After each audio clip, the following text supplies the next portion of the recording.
All right, guys, so here we are out at Gooseberry Mesa, just outside Zion. Zion's over there. And I thought I'd just give you guys, finally, a rig rundown on what I did with my trailer. Basically, I built it off the same M101 chassis. We had a previous box on there that we were sleeping within the wheel well, so it wasn't that comfortable. There was a lot of space, but for 5 years, we were able to make good use of it. Saw probably over 10,000 miles of travel, so decided to rebuild. Learned a lot from the first build and kind of incorporated it into this one. So basically what we've got is we've got a steel M101 trailer base chassis on a Dexter axle, Jeep bolt pattern rims and tires, which do not match my Avalanche, and lesson learned. I'm probably gonna have to change that so we can carry maybe one spare. Ideally we have two. And so basically just rebuilt it using MDO. MDO is waterproof glue and a waterproof impregnated resin outer layer. And I Raptor lined it, so it's probably never ever going to see any of those elements. And this Raptor liner is tough as nails. It's basically bed liner. You can spray any texture on there, but man, that stuff is incredible. And just reinforced all the corners with aluminum, bolted all the way through, so it stays pretty rigid and is unbelievably strong. So everything was built around basically this thing. Yes, it's Dometic DZ75 fridge. And I didn't use any of the custom slide outs. I just wanted to save a lot of money and build it with what I could. So I used heavy duty slides on here. Say hi, Zaya. And the reason I built it around this is because it just barely fit in my truck. So I decided, you know what? If it's going to stay in the trailer, it might as well just be with the trailer. So as you can see, it's like a perfect fit on the box. And yeah, that way I have the thermal bag on it, so it stays cool in there, uses less energy. So that box is just, that front box is just made right for it. All the power is located here. And we've got switches for the front trailer jack here. And this is actually the lift for the roof. And basically before my trailer was lifted via actuators, which it still is, and that might actually change. And it's all connected on four. I'll show you on the inside how that is. So the roof lifts off when we're in camping mode, and then in towing mode, everything goes down to a lot lower profile. So these side panels come off, and the side panels fit into those Pelican vault boxes, and they fit exact. It's so perfect. Can't ask for anything better. And then we've got two Harbor Freight batteries, which have lasted 5 years. They're underneath there. I mean, they've been workhorses. As you can see, we're charging. We've got 2.3 amps coming in, but we're at almost 14 volts. So we've got plenty of juice coming in. Refrigerators on a switch.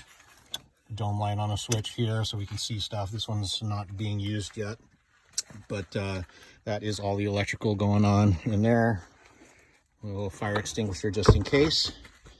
And again, as you can see, these side panels fold and fit perfectly into those boxes for storage. There's going to be some exterior things that I'm going to be putting on this later, just for ease of use. We've got the shower tent here, which is the only thing I don't really like about the setup, because it doesn't look part of the trailer, and I'd like to make it look part of the trailer.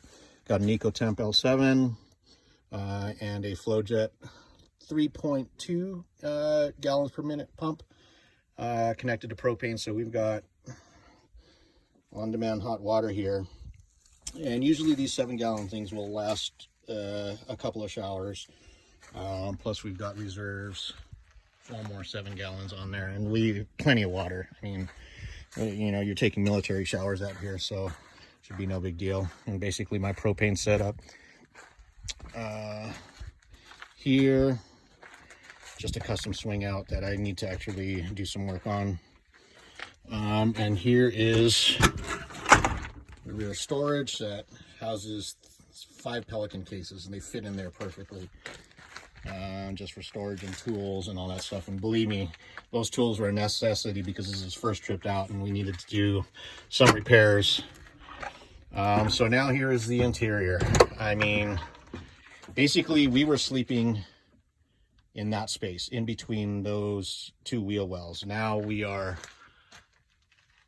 here, and it is roomy as can be. As you can see, the actuators right there do the lifting. We've got LED light strip lights here, so it's plenty bright at night. Windows, the roof structure that keeps everything together and nice and rigid.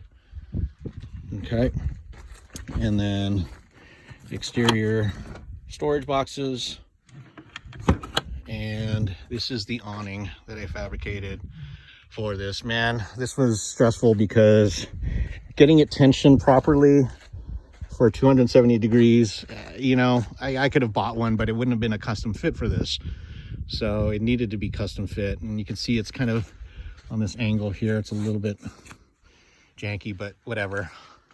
It provides the shade. It's not going to have protection for the rain just because I have to fill those gaps right there, but it's not raining right now. Hopefully we don't encounter any rain here. But I mean, I actually love the awning. I mean, it was probably one of the things I'm most proud of, but it still needs some refinement. It's not the easiest deployment, but hey, it saved me $1,000 on one of these Batwing things. And you're wondering where the kitchen is. This is probably one of the most useless things that you could ever put on a trailer, but I just had to do it. I love motors, and you know, whatever.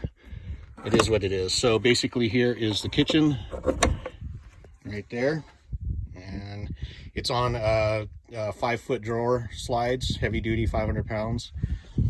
And check this out. You push that button, and yes, it is slow. It takes a long time, but after a day of mountain biking, the last thing that you want to do is pull out a massive 5-foot drawer, right?